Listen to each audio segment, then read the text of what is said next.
This is the Angels Postcast, your instant game reaction for the Los Angeles Angels. Part of the Locked On Podcast Network. Your team every day. We meet again. Hello, Halo Nation. Hello, Halo hopefuls, and welcome back to the latest edition of the Locked On Angels Postcast, coming at you live, as always, after every single Angels game, right here live on the Locked On Angels YouTube channel, and after the fact, both on the channel and wherever the heck you get the Locked On Angels audio podcast feed. If you don't know who I am, what's going on, everybody? My name is Gavin Carlson, former credentialed journalist in the LA area, spent 4 years covering UCLA sports with the Daily Bruin, now in year 2 with the Locked On Podcast Network, where it's your team every day. Shout out to all of you who came over from the show, or from this show, and checked out the first ever Rams squad show on the Locked On Rams YouTube channel yesterday. Salvador's in here saying, sad you're doing Locked On Rams instead of Bolts. Instead of the Bolts, go Bolts. Hey, I got nothing against the Chargers. I really do not. Rooting for you, Salvador, and your team. But yes, appreciate that you guys were able to, a lot of you, I saw a lot of those familiar faces that I see here right now that joined me yesterday on that show. It was a great time. And yes, it was fortunate that I was able to have a break from the Angels postcast yesterday, because the Angels love to win when I don't do the postcast. And of course, that was the case yesterday after our very, very, very frustrating loss on Friday. I had the postcast, of course, and we talked about how the Angels really blew an opportunity to beat Tarik Skubal. They actually beat Tarik Skubal, but missed an opportunity to win that game after handling Tarik Skubal. Well, they did play well yesterday. You got to give them their credit. Able to steal a win. And with that, set up an opportunity for this rubber match on Sunday. And as much as many people have maybe already given up on the season, as much as I have been so critical of what this team did at the deadline, the moral of the story is, if you can win a series against the first place Detroit Tigers in a 3-game series that included a Tarik Skubal start, that's impressive. That's encouraging. That's the type of things where, whether you're, 10 games back of a wild card spot, or leading the division, or, even worse than 10 games back or something, that's the type of series that you can feel good about regardless of the state of the franchise and the state of the season. But especially with this Angels team who still thinks they are in a wild card race, but more importantly, a team that after that trade deadline loses its series against the Chicago White Sox, loses its series against the Tampa Bay Rays. And this, and of course the upcoming freeway series against the Dodgers Monday through Wednesday, these two series against two really good teams, these were series that you don't expect the Angels to win, right? You certainly don't expect the Angels to go into Detroit and beat a Tarik Skubal, or even do what they did against Tarik Skubal and win 2 out of 3 against them. And you certainly, as up and down as the Dodgers kind of feel, they're nowhere near as up and down as our Angels. You don't expect the Angels to win at least 2 of 3 against the Dodgers, right? So you miss the opportunities to win the easier series against the White Sox and the Rays. And the only thing that could have made up for that deadline, that could have made up for only winning 1 of 3 against Chicago and 1 of 3 against Tampa, it's if you stole 2 out of 3 against these Detroit Tigers and then stole 2 out of 3 against the Dodgers. It's not what we were anticipating coming into this month, coming out of the deadline. It's what we would have loved to have to really feel like this team is in a wild card race, but it became a necessary thing after these first 2 series of the month of August. And guess what?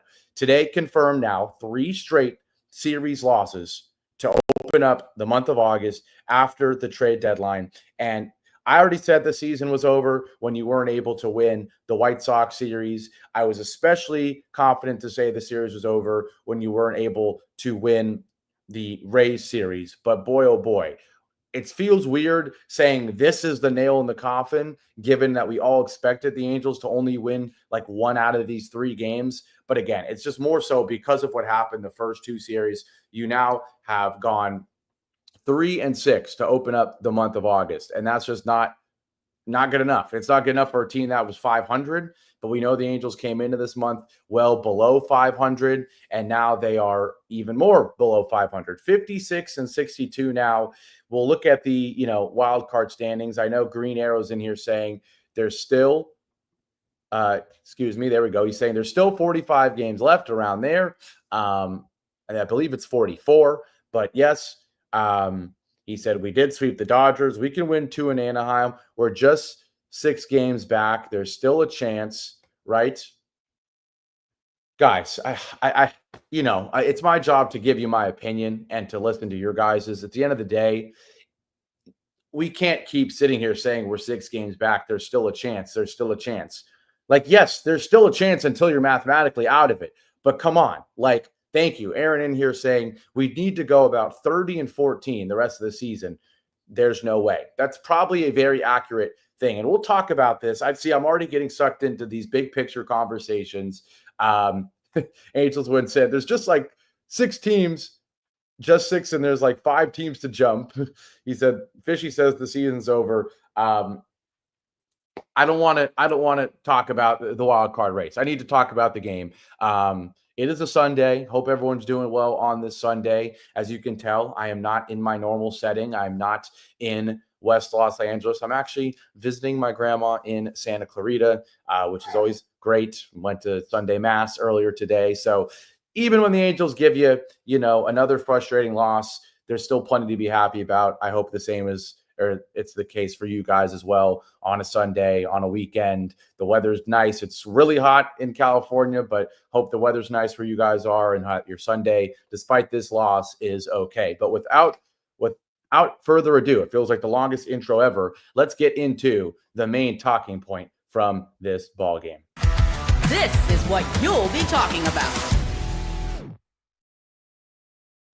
It's Jack Kochanowicz, guys. It's Jack Kochanowicz, and I don't want to, continue to bring him up. Yeah, I've got people complaining that I'm a broken record talking about the trade deadline. Well, it's kind of what you have to talk about, right? And same thing with Jack Kochanowicz. I'm probably a broken record saying that this guy is not an MLB level starting pitcher, right? And the moral of the story is, if he was coming out here and, every other start was a good one or a bad one, or even one out of every 3 starts was a good one, and the other 2 are average, then it would be a different story. But guys, he's consistently getting worse. That's the biggest thing. We were screaming as Angels Win is in here saying DFA Jack. Green Arrow says Jack needs to be traded. Put Carson Fulmer in Jack's spot or Caden Dana. Guys, we were calling for a new 5th starting pitcher months ago, weeks ago, right? Coming into the season, it didn't feel like he was probably good enough, but we saw flashes last year that maybe he was going to be okay, right? If you forget, in 2024, he was competent. 11 starts. The ERA was 3.99. Now, was he 2-6? Yes. And was it his introduction into the big leagues where opposing hitters don't have a scouting report on you? They don't know your strengths. They don't know your weaknesses. Sure, but still 3.99 ERA for a guy who was called up earlier than he should have been. Let's not forget the guy is still 24, and I'm not giving up on this guy's career, right? Last year as a 23-year-old, he had a 3.99 ERA in 11 starts, right? That's encouraging. And so I certainly, unlike other people, I was open with him being in this rotation to start the year. I was open with giving him a shot, and I was really okay with giving him opportunities, second chances in this season. Let's not forget, he starts his season with an okay outing, 2 earned runs and 6 innings against the White Sox, right? And so the ERA is 3. It gets a little higher. It goes to 3.27. Then he has that horrible start against Houston. It's a tough Houston team, I get it, but you give up 6 earned runs. The ERA jumps up to 5.74. Then another poor outing against the Rangers. The ERA is now 6.2, right? Good outing against the Pirates. It goes down to 5.47, goes down to 5.29. That's the craziest part, is the month of May was a pretty darn solid month for Jack Kochanowicz. And I say solid, I mean, it's still pretty average, but in the month of May, the ERA gets down to 4.82. And you're thinking, okay, it's certainly not sub 4. He's certainly not an above average starting pitcher, but maybe he can turn things around, get a little bit more competent, and be a fifth starter. We don't need this guy to be really good. He's the fifth starter on a bad baseball team. That's their weakness is their pitching this year, right? But guys, it has just gotten so much worse. In the month of June, the guy did not go 5 2/3 inning in a single start. 3 2/3, 3 1/3, 4 1/3, 5 1/3, 5 innings, 4 innings in his 6 starts in the month of June. And each time runs were had. 4 earned runs, 4 earned runs, 2 earned runs, 2 earned runs, 4 earned runs, 2 earned runs, despite never touching the 6th inning, right? Or getting through 6 innings. And then in July, it just was even worse, right? Against the Blue Jays, 3 earned runs in 5 innings. And then it felt like the nail in the coffin was that Rangers start where he gives up 8 earned runs in 2 2/3, right? Obviously, it kind of was a nail in the coffin in the sense that he does get sent down into the minors. He, I guess, was decent enough. Really, the moral of the story is we don't have a fifth starting pitcher, so you feel the need to call him up. And we gave him his credit on July 28th when we called him up, and he certainly exceeded expectations. He had 6 walks, but just 1 hit and 0 earned runs, two runs, but 0 earned runs in 4 2/3 innings against the Rangers. Now, did he get the decision? No. Was the ERA still horrible in the month of July, 7.82? Yes. But hey, you wanted to see if he got any better in minors, came up and had a good performance, and he did. And then we get to August. And of course, exactly a week ago against the White Sox, very concerning, right? He does go 6 innings, but 5 earned runs, 9 hits, another 2 walks. If I recall correctly, that was the game where he gave up a bunch of runs in the first inning and then really settled in a bit after that. It ends up still being an ugly stat line, though. And so this was kind of maybe his last shot where it's like, okay, his last start, the stat line is not good. 6 innings, 5 earned runs, right? The ERA continues to stink. But hey, outside of 1 really ugly inning, he did look a little bit competent. And the start before that, he was competent against the Rangers, right? So you're thinking, okay, since he's come back from the minors, a competent start, and outside of 1 awful inning, a competent start, maybe we give him 1 more shot. It's a tough matchup against the Tigers in Detroit in a rubber match. They're in the middle of trying to be the number 1 seed in the American League. But still, from the moment this guy stepped on the mound tonight, or today, it was done, right? There was just no shot for this guy to have a competent start. He immediately gives up 2 runs in the first and then immediately gives up a run in the second. He gives us a scoreless third, but that was it. That was it for Jack Kochanowicz. In case you missed the ball game, he actually gets the first 2 guys out, but then the troubles begin. Kerry Carpenter with a 2-out, 2-2. Not a bad pitch, and I felt bad for Kochanowicz here. A sinker well below the zone, but it's a double for Kerry Carpenter. Then Riley Green comes up. Again, 2 outs, 2-2 pitch, and this time he throws a fastball right at the knees, but catching a lot of the plate. Riley Green rips a line drive, and just like that, it's 1-0. Now, you're sitting there going, man, 2-out rally. You had 2 strikes and didn't get the first guy. You had 2 strikes against Riley Green. You couldn't get him either. Darn. Really frustrating, but there's still 2 outs. You've still only given up 1 run. You can still lock in. No, immediately throws a hanging slider. After he throws a hanging changeup, throws a hanging slider to Spencer Torkelson. Hard ground ball up the middle. Now it's 1st and 2nd. Then Zach McKinstry comes up. And again, you're still 2 outs. And he throws a sinker, not where he wants it. And then he throws another sinker, not where he wants it. And McKinstry hits another hard ground ball, this one to left field, scores Riley Green. And just like that, it's 2-0. Now, the same way you could say it's unfortunate that he gives up any runs in this inning, he's also very lucky that he only gives up 2 because he hangs a slider on a 2-1 pitch with 2 on to Dingler. Very easily could have been 3-0, 4-0, 5-0. But okay, let's see how he settles in. He did not settle in. He shows up in the bottom of the 2nd, immediately gives up a base hit, then a 1-out walk to Colt Keith, then a 1-out walk with 2 already on to Gleyber Torres, bases juiced for Kerry Carpenter. And again, this is another inning where it actually could have been a lot worse. He gives up a sac fly where he hangs, and I mean hangs a slider, a 1-1 slider to Kerry Carpenter. And the problem, a lot of the issues with Jack today, throwing the same pitch back to back, right? We talked about the base hits for Torkelson and in the first inning, but he had a couple at bats where it was sinker, or change up slider, where similar speeds, right? Not changing it up. Here against Carpenter, his 1-0 pitch, or his first pitch, is a slider. It's well inside. His second pitch, he hangs another slider, and it's fouled off. You're thinking, okay, you dodged the bullet. Better throw some hard stuff, right?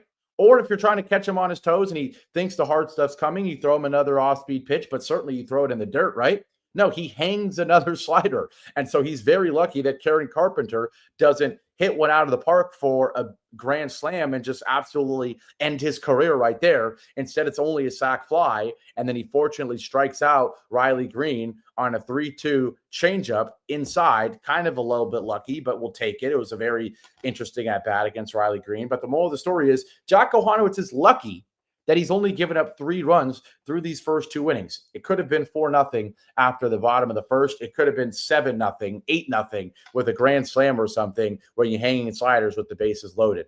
We get into the bottom of the third. He is able to get through that inning, but then the fourth was all she wrote for Jack Kochanowicz, and it's unfortunate. He did not get help from Christian Moore, unfortunately. Javi Baez reaches on the error from Christian Moore on just a weak ground ball. That's very frustrating. We know Christian Moore's strength is not his fielding. That's something he's going to have to improve.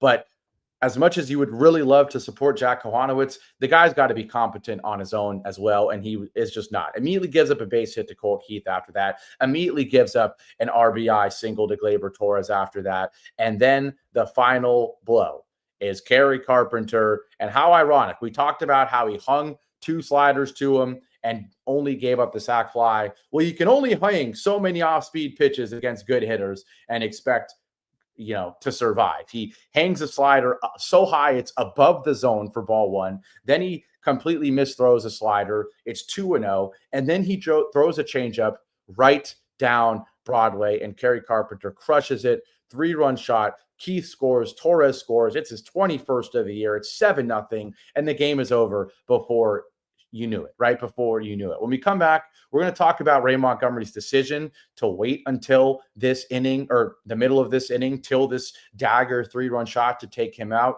And we'll talk about what the offense did today. Obviously, too little, too late, as the Angels' season likely continues to be over. We'll talk about all of that after our break here on this edition of the Locked On Angels Postcast. I'll be right back.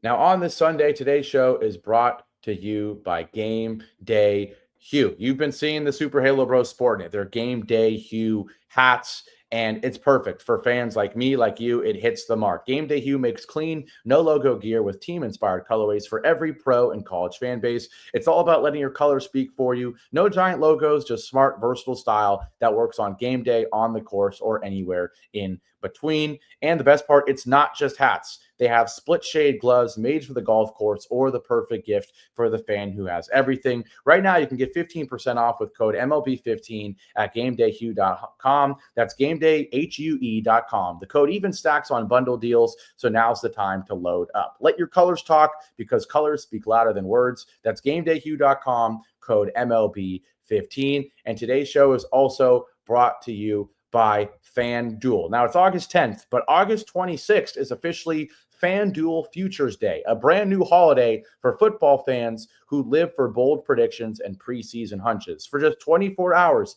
FanDuel is giving you deals on NFL season predictions. So whether you're calling your MVP, eyeing a long shot division winner, or ready to crown your Super Bowl champ before week 1 even kicks off, this is your moment. So take if you want to take a flyer on the MVP race, people are saying, Gavin, who is your pick for the MVP?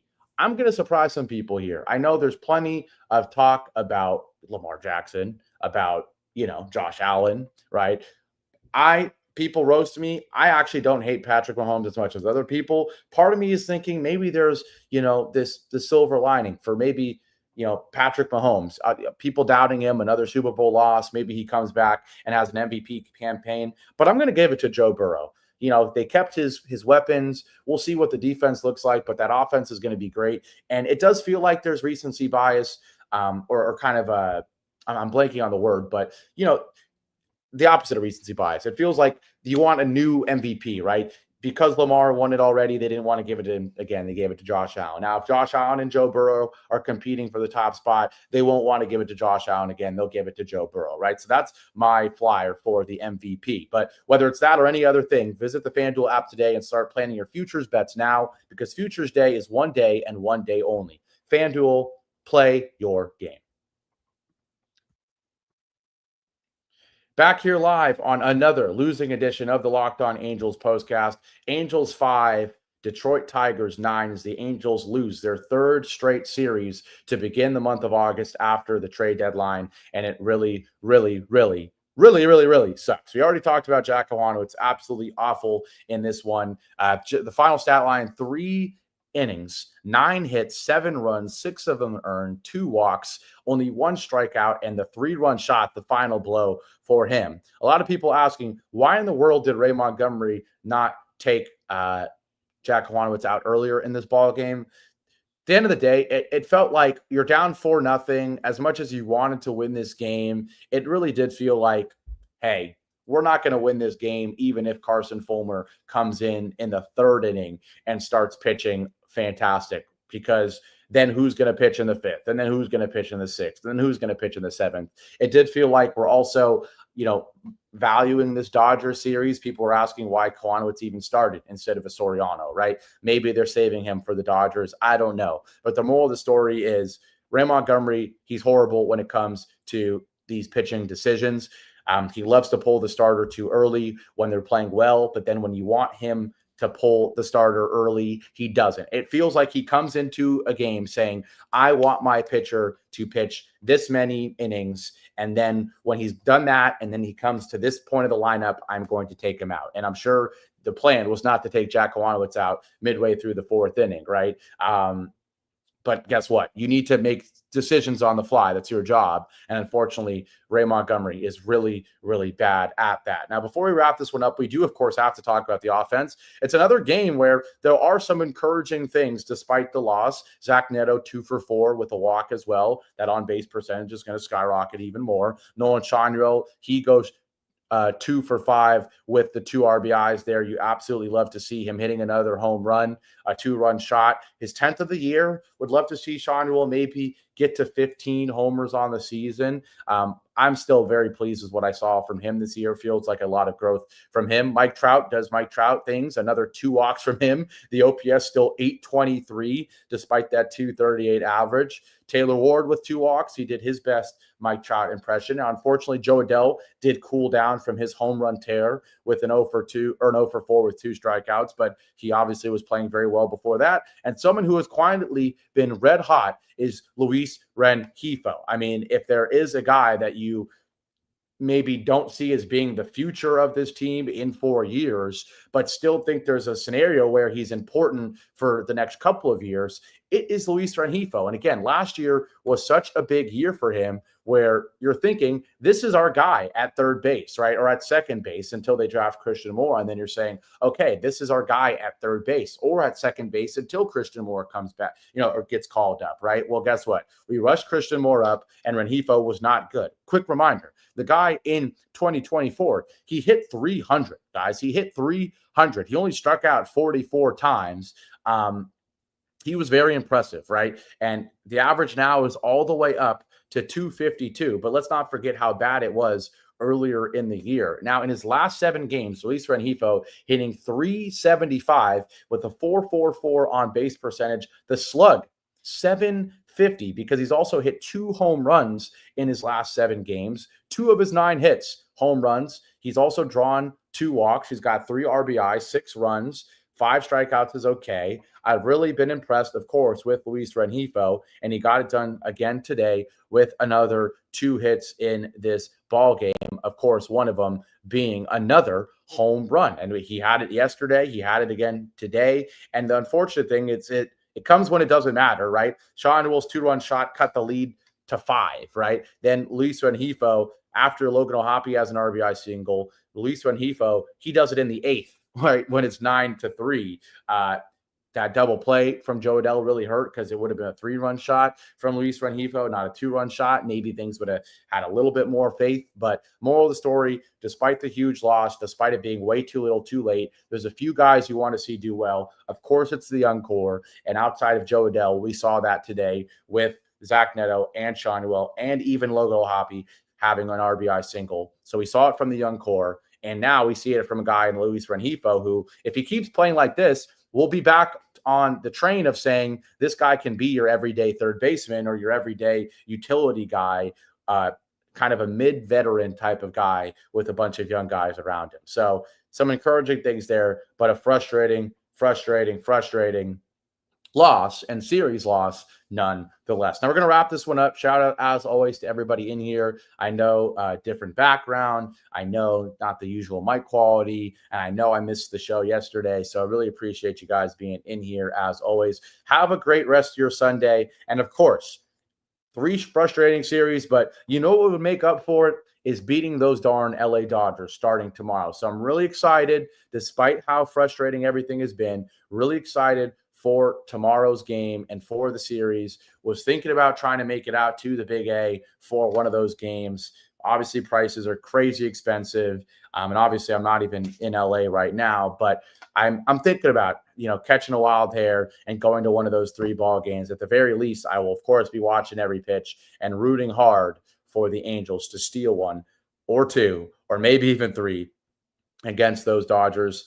Thank you guys so much. So maybe we could sweep them again. That's what people are saying. But should be an interesting pitching duel. Yamamoto against Soriano. You know how much I love Soriano and how much we need him to bounce back. But all right, have a great rest of your Sunday, guys. Appreciate it as always. I'll see you tomorrow, and go Angels. Take care.